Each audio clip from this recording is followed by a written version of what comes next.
결혼 이주 여성을 지원하기 위해 만든 여성가족부 산하 가족센터에서 오히려 이주 여성 직원들이 직장 내 괴롭힘이나 갑질을 당하고 있다는 소식을 최근 보도해드렸습니다. 이주 여성 직원들은 한국인 직원에 비해 대부분 급여도 낮고 수당도 제각각 다르게 받는 등 제도적으로도 차별을 받고 있었습니다. 송재인 기자의 보도입니다.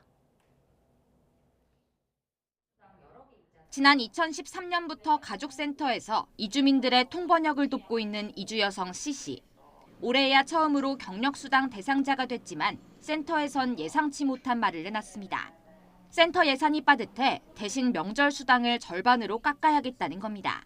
명절 수당 다 120%하고 저 혼자는 60%니까 그게 서운하고 경력 수당은 제가 15만 원은 받는 대신에 명절 수당은 좀 줄여야 되고요.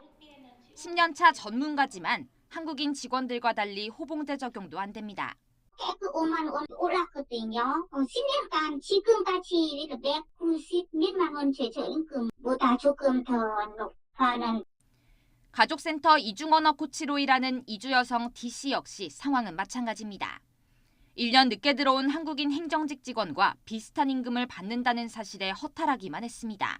1년이 갈수록 경력에 따라서 추가되는 기능들이 있잖아요. 근데 그런 거 보면 1년 됐는데 입사하신 분이랑 똑같이 받고 있다는 거죠.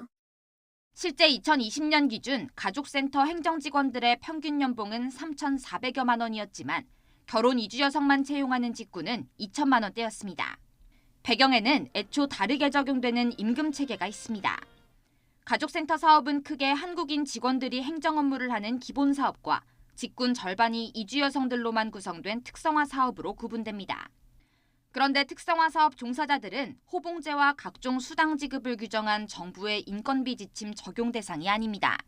수당 역시 별도 지침이 있지만 센터에 배정된 예산 안에서 자율적으로 운영하게 하다 보니 저마다 천차만별입니다. 여가부는 기본 사업과 특성화 사업 직무가 달라 다른 임금 체계를 적용하는 것일 뿐 출신국에 따라 차별하는 건 아니라고 해명하지만 애초 지원할 수 있는 선택지가 사실상 특성화 사업으로만 제한된 이주 여성들로선 견고한 임금 차별의 벽을 넘을 수 없는 셈입니다.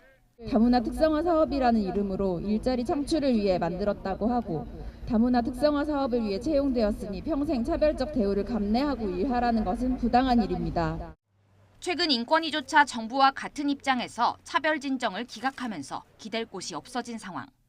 다른 이주민들을 돕기 위해 가족센터에 발을 들인 이주 여성들의 서름은 오늘도 쌓여가고 있습니다. YTN 송재인입니다.